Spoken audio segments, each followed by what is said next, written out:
Good afternoon, everyone. Welcome to this webinar on marketing strategies hosted by Composites UK. I'm Claire Weisel. I'm the Communications Manager for Composites UK, and I'll be facilitating this afternoon. Our speakers today are Gemma and Siobhan from Fluency Marketing, who will take us through some of the strategies we can all be putting in place as we move into the economic recovery phase of COVID-19. We are recording the webinar, and we will share this and PDF of the slides within the next day or so. If you have any questions, please put these in the Q&A box, which is at the bottom of the Zoom screen rather than in the chat if you can, and we'll go through these at the end. And with that, I will hand over to the guys at Fluency. Hi everyone, good afternoon. Firstly, I'm just going to make you all aware that although me and Siobhan are in the same office, we are indeed 2 meters apart. So get the health and safety over with. As Claire just said, we're Fluency Marketing. We're a specialist full service marketing and communications partner, and we focus our efforts on the advanced materials and engineering markets. We provide a range of marketing services specifically tailored to our chosen market, and of course we work closely with Composites UK as their preferred marketing partner. Okay, thank you.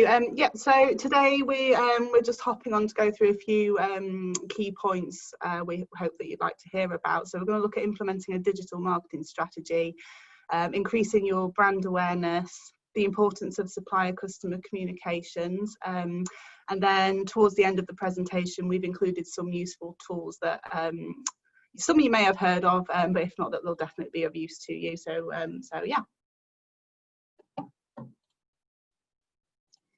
Okay, so implementing a digital marketing strategy.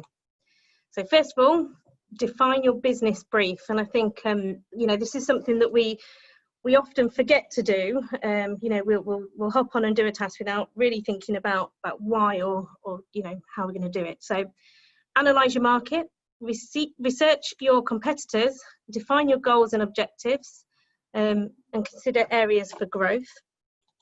Define your budget, so resource allocation, what assets will you need? And of course, this is really important at the moment because I know, you know, some of us, all of us are suffering slightly from the downturn, the lockdown and whatnot.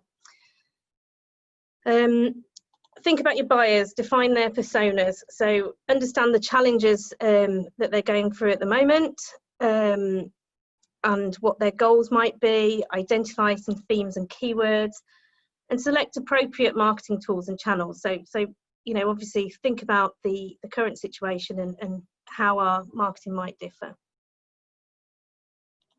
Develop your content. So make sure you're aware of your audience. Think about what your goals are, you know, and how you might convert the audience. Nurture your audience, and especially at the moment, be empathetic. Think about what will interest them and also, you know, what they're going through themselves. Implementation, so plan your time and your distribution carefully, and most importantly, reporting. Track and measure what you're doing because then of course you can always adapt. Okay, so keeping on with increasing brand awareness, in terms of keeping connected, you know, we should be taking time to think which customer segments need your services or products maybe more than ever before. Thinking about social media, obviously you may or may not be aware we do quite a lot of work with clients on their social media, in particular with LinkedIn and Twitter. You know, if you don't have these accounts, then you really should. So that's definitely something to be thinking about. People are using the social media accounts now more than ever.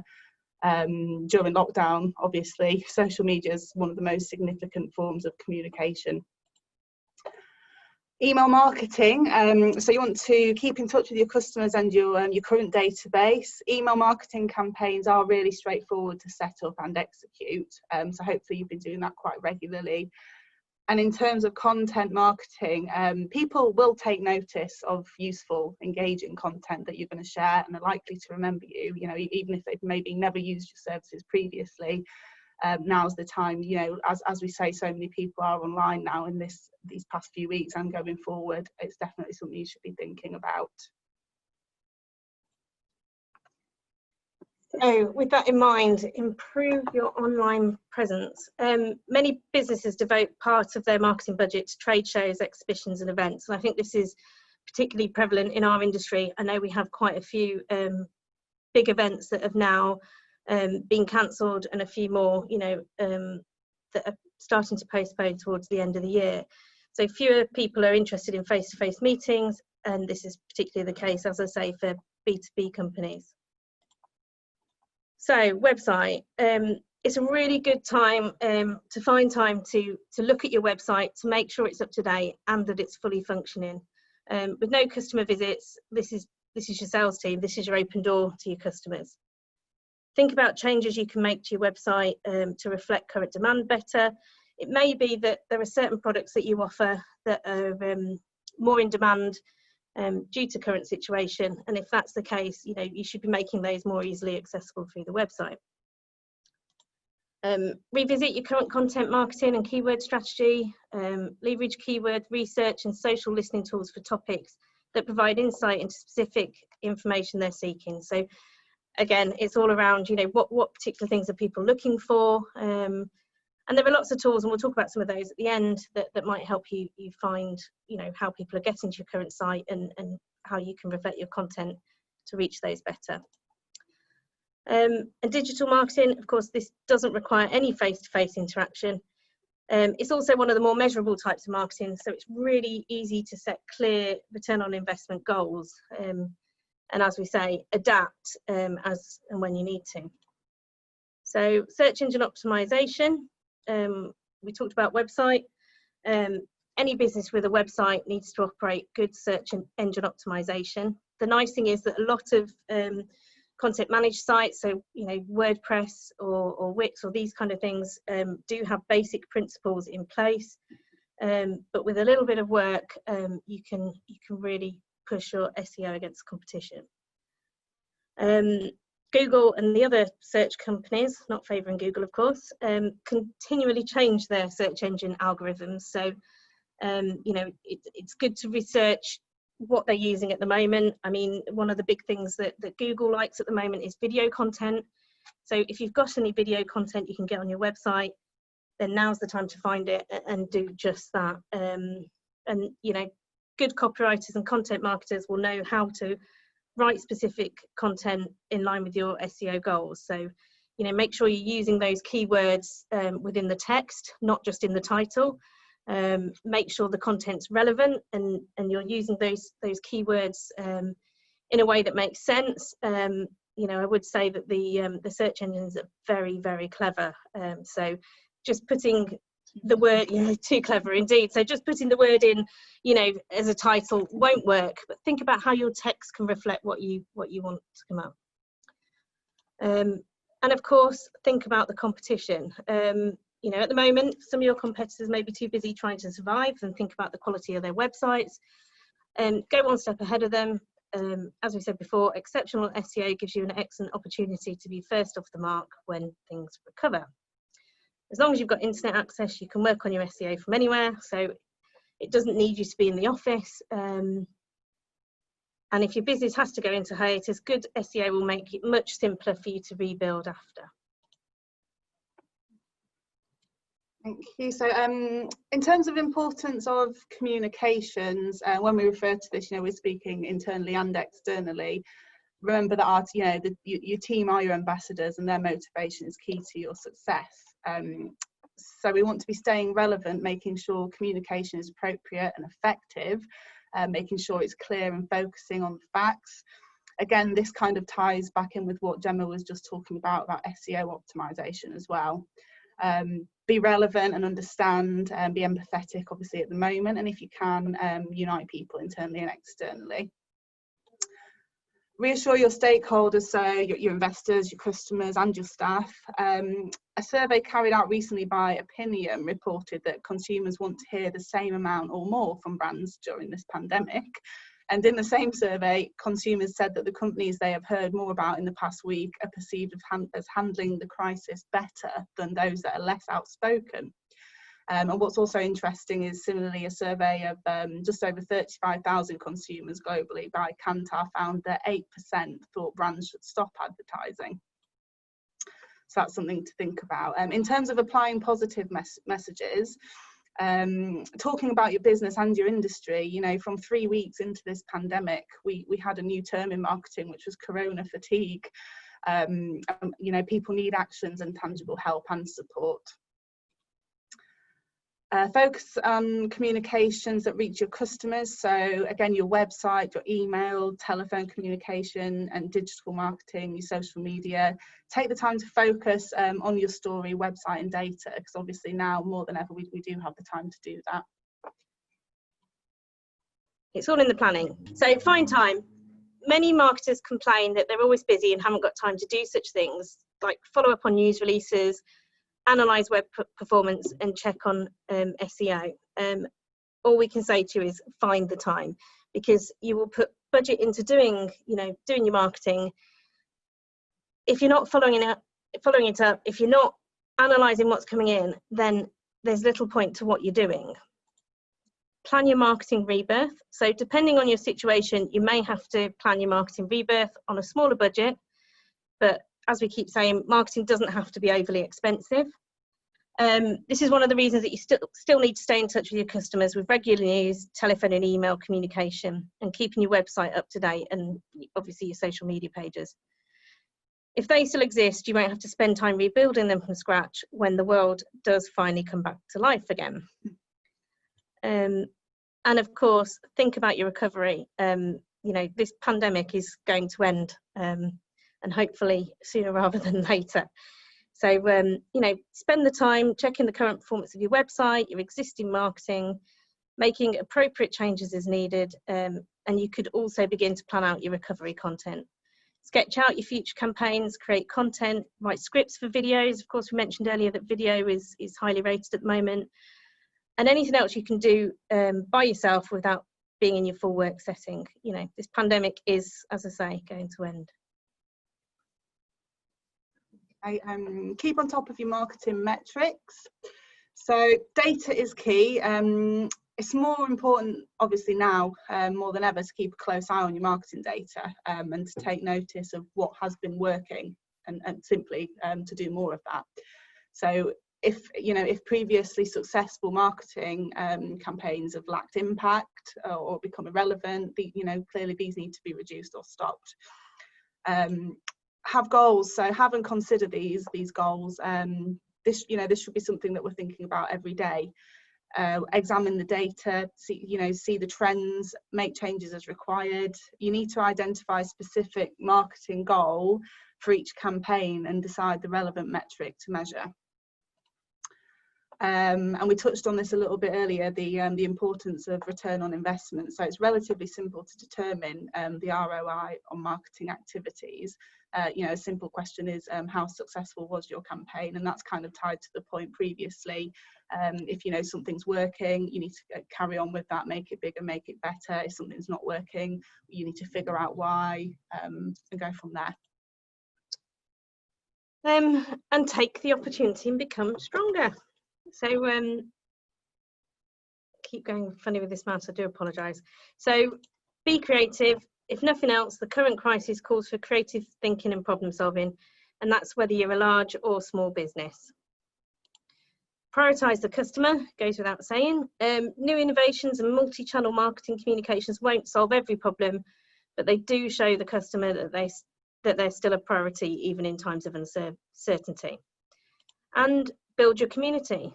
Businesses that are focused and creative and genuinely seek to support their customer communities without taking advantage of the situation will come out the other side in a much stronger position.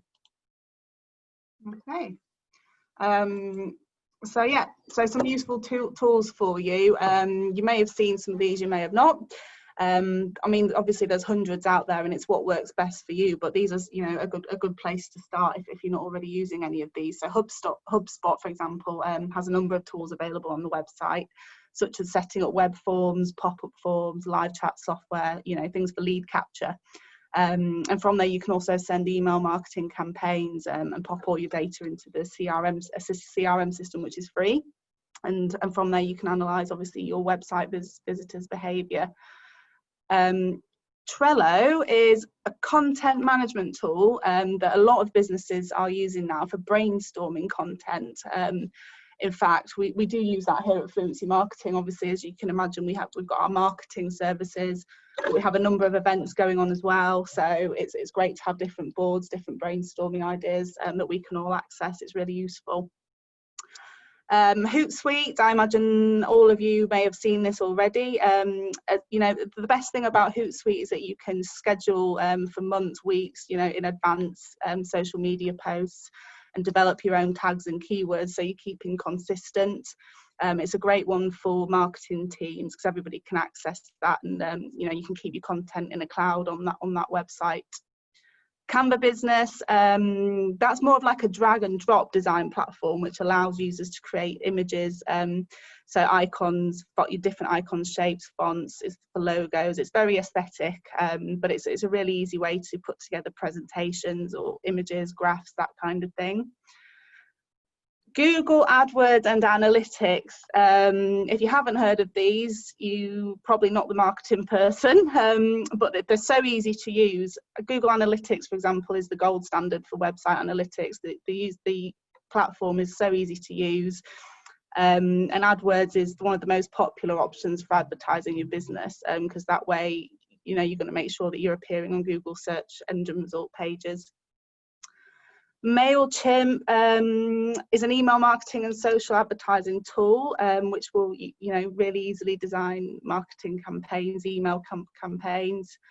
And obviously there are agencies like Fluency Marketing around that can, you know, if you need any help with any of it at all, that's what we're here for. Yeah, and I was just going to say, in addition to that, if anyone on this call does want us to go through any of these in any detail, then feel free, you know, just pick up the phone and ask us and we'll give you a bit of an intro to them.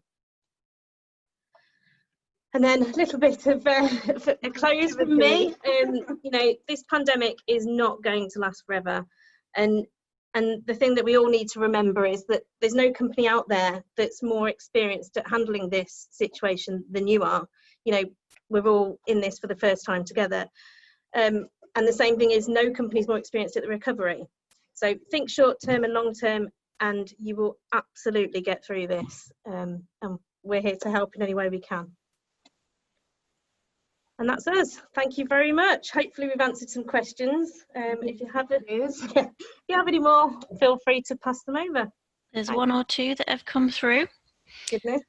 So we'll start with Guy Atkins. With digital marketing being the focus by almost everyone, how important do you think a voice call to customers are to stand out from the competition? Good question. I think I'm a big believer in communication. You know, so for example, I'll give an example. You know, somebody said with the conferences that we run, will we run them online? And my answer is no. And that is because, you know, there is always a place for that one-to-one chat. So there is nothing better than picking up the phone and having that conversation with people. I think there's, you know, a lot of what we're talking around in marketing is brand awareness and making sure that people don't forget you, or, you know, that you're always at the back of their mind.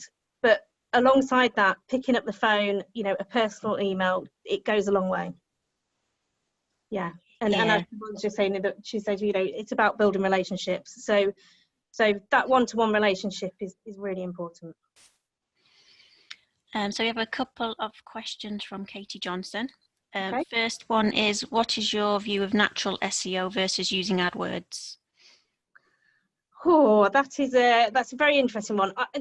I think there are certain keywords that it's extremely difficult to get to the top, and you know, no matter how hard you try, you're really pushing against it. And so AdWords does become the best solution. I think if you can get there naturally, then I think it's always better. People always know that you've sorry, the dog's put me off. Yeah, people will always know that you've paid for AdWords, but I don't think there's anything wrong with that. But of course, you know, if you can get there naturally, then I think that's the better way to go. Yeah, my dog's just trying to get a starring role in the show now. Katie also asks, how often do you think customers want to hear from us via email? Good That is a really good question, isn't it? I think it depends. I think it depends on the nature of the email and, of course, the nature of the relationship. I certainly think so. What we tend to do, from our point of view, is we try and do something like a monthly press release. So, you know, there's something really generic, and then, you know, something like maybe a quarterly newsletter. I think that always goes down well. But in terms of personal, you know, if you're in the middle of a project with someone, then obviously, I'm sure they'd be happy to hear from you daily. You know, there's general rules, and it's like Gemma says, you know, a quarterly newsletter. But for example, if you're you know, trying to market a product, you're not going to want to be sending that out to somebody who's never heard from you before, like every day. Yeah, that might be something that you send out once a week. yeah.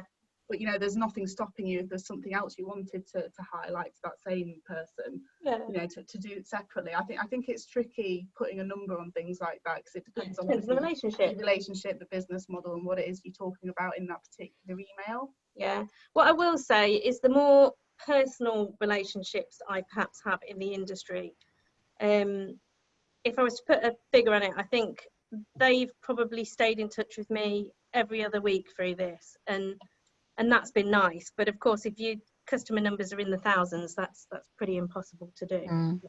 So I don't know if that's clear or not, has helped or hasn't. And Katie also asked, is there a place for exhibitions at the moment? I think it's very difficult. I mean, so as I say, you know, we run conferences, and I am absolutely desperate to get out and meet people. I think there's always a place for exhibitions, and I think our industry, certainly in terms of advanced engineering and materials, I think exhibitions tend to do a lot better than they do in other industries. So, you know, there's plenty of articles on how exhibitions are kind of going out of fashion, and there have been for years. But if you turn up to some of the, you know, I don't know, JEC, you see that's clearly not the case here. I'm speaking to more and more people, asking how they feel about things. A lot of people are saying that they have more confidence in smaller events at the moment, which is obviously great for us.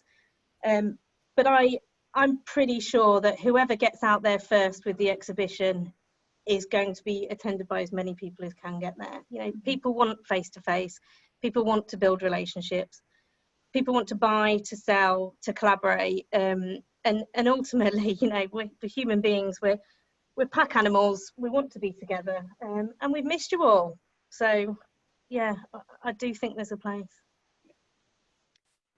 Steve Ince asks, what's your thoughts on over-referencing the current situation as opposed to just promoting what you feel is appropriate service you offer at this time? I think that's a really good question, and you'll, if you refer back to one of our earlier slides, we referred to something called corona fatigue, and that genuinely is a term that's being used in our industry.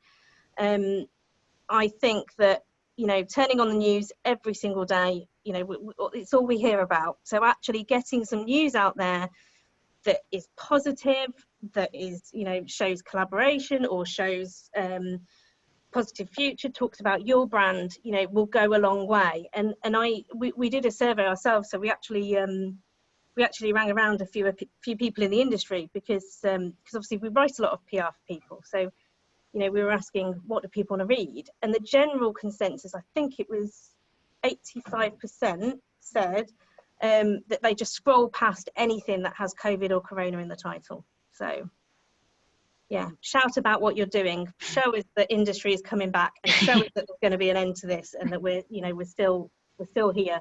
I mean, it's been lovely, you know, and exciting to see how the industry has helped with the situation.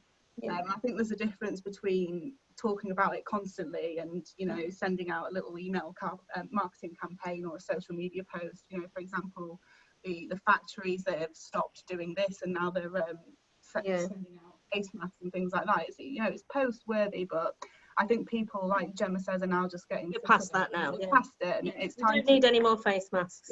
We don't need any more. Yeah, we want cars, we want manufacturing up, you know, we want aerospace, we want planes in the air. Exactly. So yeah, tell us what you're doing from a positive point of view. And I will say this now, and yeah, I can just imagine the look I'm going to get in a minute. But if anyone has any positive business news that is, you know, genuinely showing that we're back on track, then we will help you distribute that. So, you know, please let us know. I can feel Siobhan just giving you the evil eyes from where I am. Send it to Siobhan. No. I genuinely mean that. I'd love to help. Yeah, I want to get this industry back up and running and do what we can to help that. Yeah, absolutely. Sam Lloyd asks, what do you think about digital exhibitions? Okay. I hate them. Yeah, we have tried. Yeah, we tried to attend a few. We have struggled. Like I've said, I think that exhibitions are a place for people to meet, to buy, to sell, and to collaborate. Yeah, and it's about more of the senses, I think. So, in my eyes, I'm not overly keen. I think, you know, for example, I know that CAMEX are doing it, and you know, and I'll support it because I want our industry to keep going. But in terms of should that be the way forwards, no. Yeah, I was on a webinar last week, and they referred to digital exhibitions as a glorified Google search, which I think they can be if they're not done properly. So I think it takes some thinking about, and it'll be trial and error, I think, over the next few months of some events. Yeah, it'd be interesting to see how CAMEX go about it, because I mean, I don't know if anyone's, I find this really strange that I'm talking and I can't, you know, there's no conversation as such, but I don't know if anyone's ever been to CAMEX before, but it's one of my favourite events, and it's, you know, perhaps because it's a, you know, I get to go to America for the week, but, you know, I just find that, you know, there's a lot of, you know, genuine business conversations that go on. It's a very friendly show, it's vibrant, so it will be really interesting to see how they pull that one off. I think that is all the questions that we've got. Excellent.